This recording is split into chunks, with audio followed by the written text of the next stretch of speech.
All right, let's get started. Firstly, happy Monday. Hopefully, everyone had a great night's sleep last night. Unfortunately for me, I was up all throughout the middle of the night, so I'm pretty exhausted here on this early Monday morning. It is 10:38 a.m. Tonight is going to be a good night to sleep for me. I can tell you that straight off the bat. Like I said, happy Monday once again. The stock market never gets boring ever. Monday through Friday is definitely my favorite days out of the week. Just wish every day would be amazing for sleeping habits. Sometimes it's really not though, which is why we have coffee, right? Morning coffee, cheers. Okay, so this video is going to be primarily based around SoFi because SoFi is a very hot topic. And it's doing very well for my past videos being posted. It's also irritating a lot of people as well. Um, it's pretty funny because it's like there is a civil war right now in the SoFi community among the bulls, and the bears are just like really stepping back and watching the bulls like destroy each other, which is what bears and shorts want to happen to phenomenal companies like SoFi. Um, and it's pretty stupid. It's actually more than stupid, but keeping it on a PG level here, we'll just go ahead and say the word stupid. We can probably think of maybe a dozen different words to really call it. Um, if you find value in this content, smash the like button. It's definitely going to help this channel significantly grow. I'm going to try to post a new video. The main topic that I've really fallen in love with is talking about SoFi and also AMD as well. But this video is going to be fully dedicated to SoFi, and tomorrow probably going to go over my Bung profile, my public account. If you want to see more of that, you can watch the previous couple videos of mine. We did pick up a handful of new subscribers. Thank you so much. Subscribing is entirely free, and it would be awesome if we can grow this channel to 100 subs, then 250, 500, and 1,000, etc. Not my first time here on YouTube, but it's always a discovery process when you start a new channel, and also build a great following. But like I said, I did end up pissing off some people recently because I was talking about dilution in SoFi pretty much being a solid thing for the company as a whole. So I'm on a website right now called Stock Titan. Completely free to use. You don't have to pay for the premium. I have before in the past. It really doesn't do anything different, to be honest. Also not being sponsored by them too. So completely free site. Very great to use. And we have no news from SoFi, no PR statement. To be perfectly honest, we're probably in a blackout period.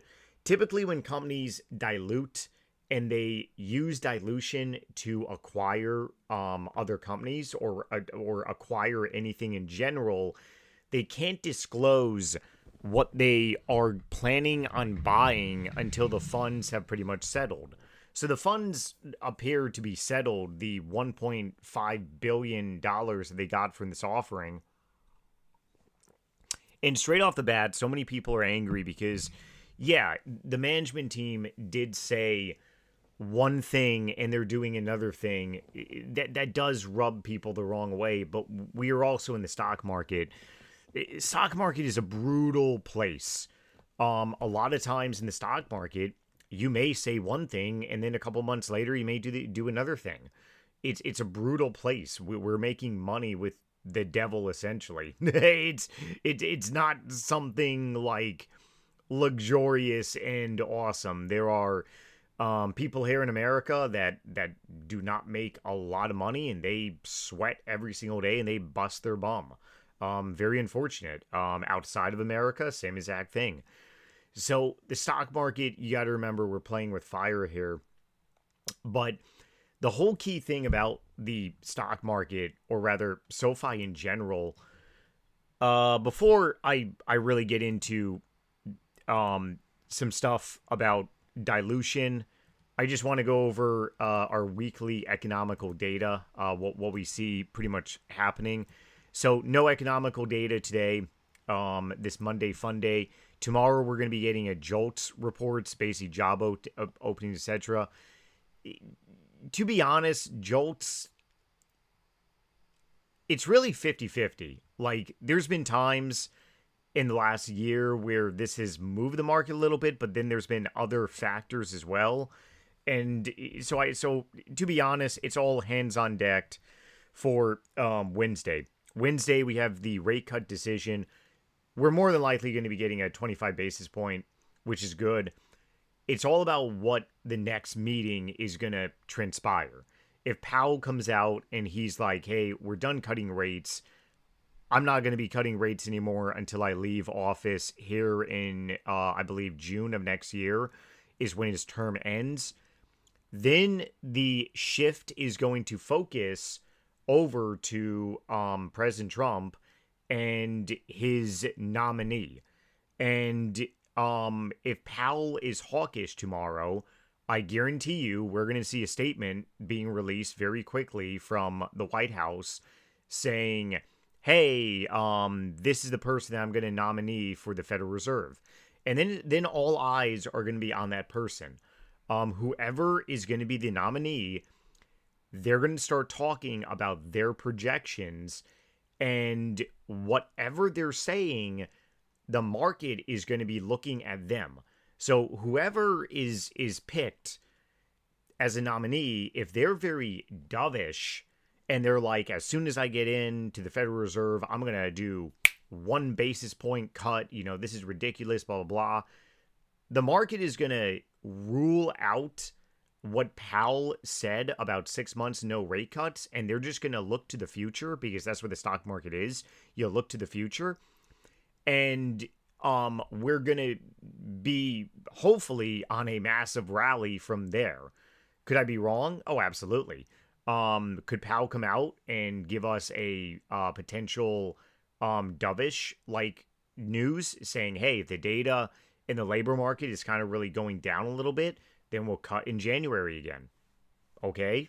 Like the market will be pricing in another rate cut for January, which is overall very bullish. Economy-wise, means there's, you know, an issue in the economy, but that's a separate story. The last thing I really want to bring up before getting into SoFi. So, to be honest, this really, it just tells the tip of the iceberg, but it does matter because you get a little bit of a feel. I am all about buying the fear. The last couple weeks, I have spent over $25,000 buying stock, shares, buying stock, buying the fear. And as we basically see now, like before Thanksgiving, obviously there was a lot more bearishness. Now you're kind of really seeing the opposite. I think a lot of this has to do with stability. A lot of this has to do with now we have a rate cut pretty much lined up for Wednesday. And the overall sentiment is like, okay, earnings were good. Rate cut, earnings in January should also follow as well. Okay, hands down. Now let's get into SoFi here, nice and juicy. So, SoFi in a 5-minute time frame for today, not really doing a whole lot.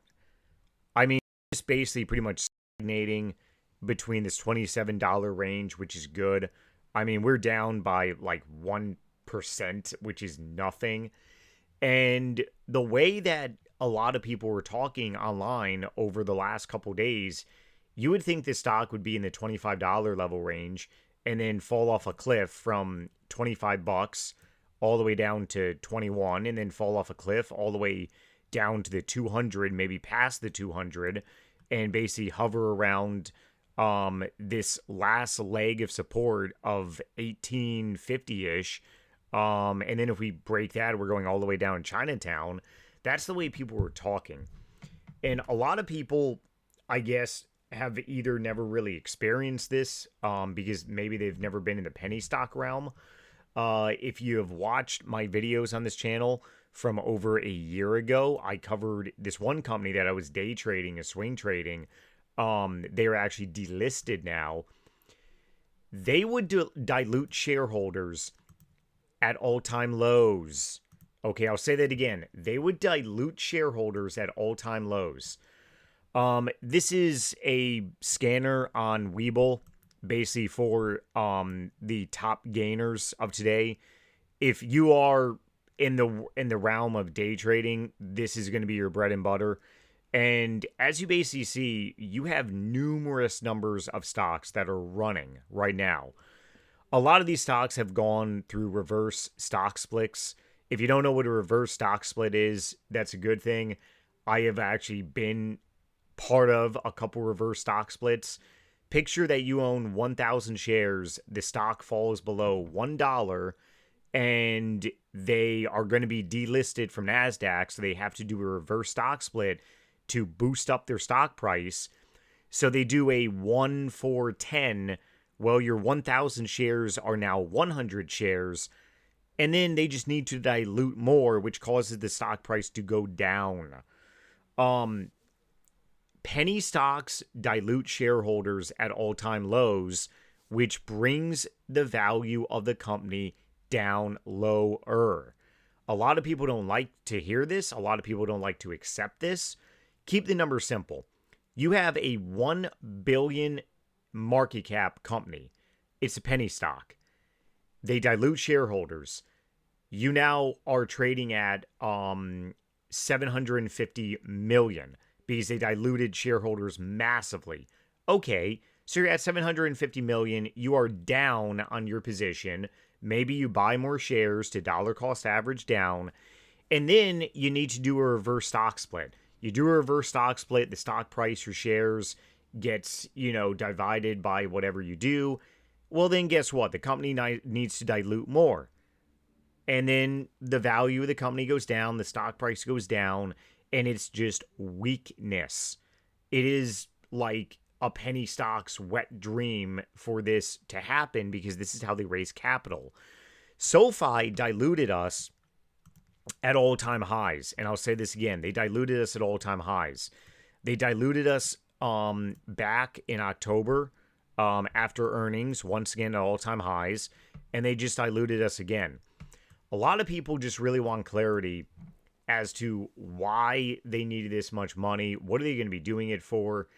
And is it just to lend more money out? Because when SoFi lends out money, they make money. So in actuality, if you think about it, you lend out, like, let's say half of that money, 750 mil. How much money are you going to be making of that money being lent out? Keep the numbers simple here. Let's say if you double your money. Okay, so you lend that money out, and now the money coming back in is 1.5 billion over X amount of years. Well, SoFi is a growing company for 1.5 for you to double what you lend. That's awesome. I think a lot of really bulls just really want to really get an explanation. But for someone like myself that has been in the penny stock realm and that has gotten their asses handed to them during 2023, this is nothing. So a lot of people are overreacting because they're not used to a company doing this. I have been through a lot of dilution within companies. This is actually very strengthening for the company's balance sheet. People just really don't want to hear about this. It's pretty funny because apparently I think the last couple videos of mine kind of really hit a weird algo where you have people in the SoFi community that just hate SoFi are kind of really ripping on it. But I mean, it is what it is. It's diluting into strength as a profitable company is very different than diluting into weakness when your company doesn't even have revenue being generated yet. So whatever they're using this 1.5 billion on, we're gonna know about it. Now, Is it kind of really annoying how they do one thing, they say one thing? Yeah, that's annoying. But let me ask you this. If you're a long-term shareholder of this company, chances are you're probably up on a position. My private account, I'm up by nearly 300%. Very grateful. Tens of thousands of dollars in profits. On my Bung profile here, my public account, up over 100%. Extremely grateful. And it doesn't necessarily bother me.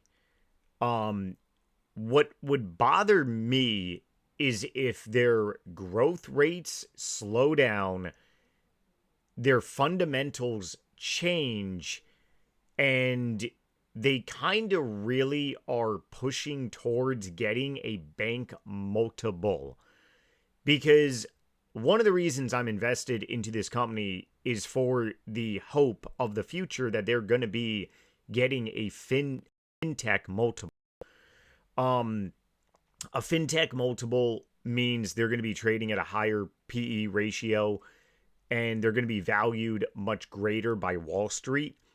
And that's something that can push this stock to double from here. Not double from here in the course of a couple months, maybe in the course of a year, but yeah, go from 27 to 55, $60. Obviously, if SoFi got a true fintech multiple, they would have to totally get away from their lending side of their business, which is over 50%, honestly. So they would have to restructure to something completely different, but that would be extremely bullish.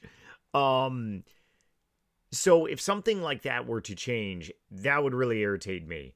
And I'd be looking more closely at like AMD at that point, because AMD, my bull case is AMD in the next 3-5 years could very well see a 4 to 5x return as long as everything gets executed.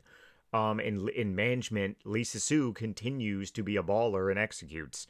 If something changes in AMD, same exact thing. You got to look at it differently. So today, don't really expect anything too much, honestly. Wednesday, in my opinion, could very well be like a nothing because the rate cut's already priced in. We seem to have fallen down from where dilution pretty much is. Now it's really all about future guidance.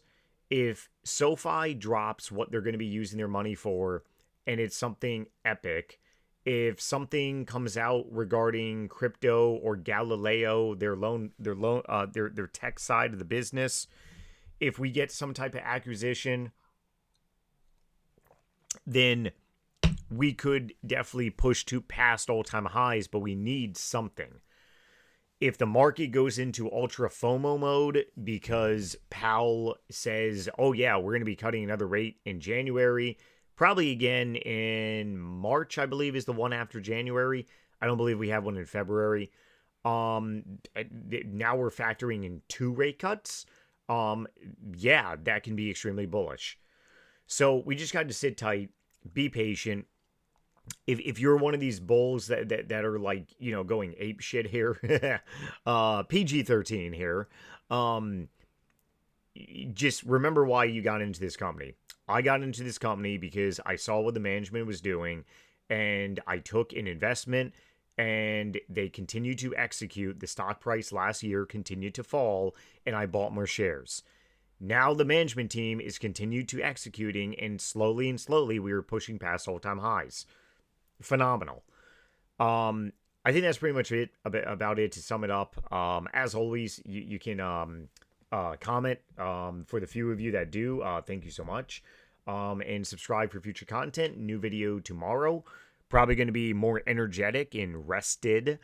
And hopefully everyone has a great day. Definitely check out my other videos, especially the one that I posted on Saturday. I go in depth about my public profile challenge that I'm doing. I'm going to try to keep these videos relatively short, but I mean, I can talk about the stock market all day long. And it's otherwise right now, every stock that I pretty much own is just really stagnated. We are waiting on Wednesday, and it's all eyes are on Powell. That's pretty much about it. But one stock that I am watching very closely right now, believe it or not, is my new buy, which is Adobe. Um, we got earnings, ironically, on Wednesday, and going to be talking about earnings too, because this is a very interesting one to have fallen so much. So definitely check out those videos on my channel. Always do your due diligence. I'm not some big wig, like Wall Street dude. Just been in the market now for a while, learned a lot, and um, just like I've done my research. Please do yours, and I'll see you all tomorrow. Later.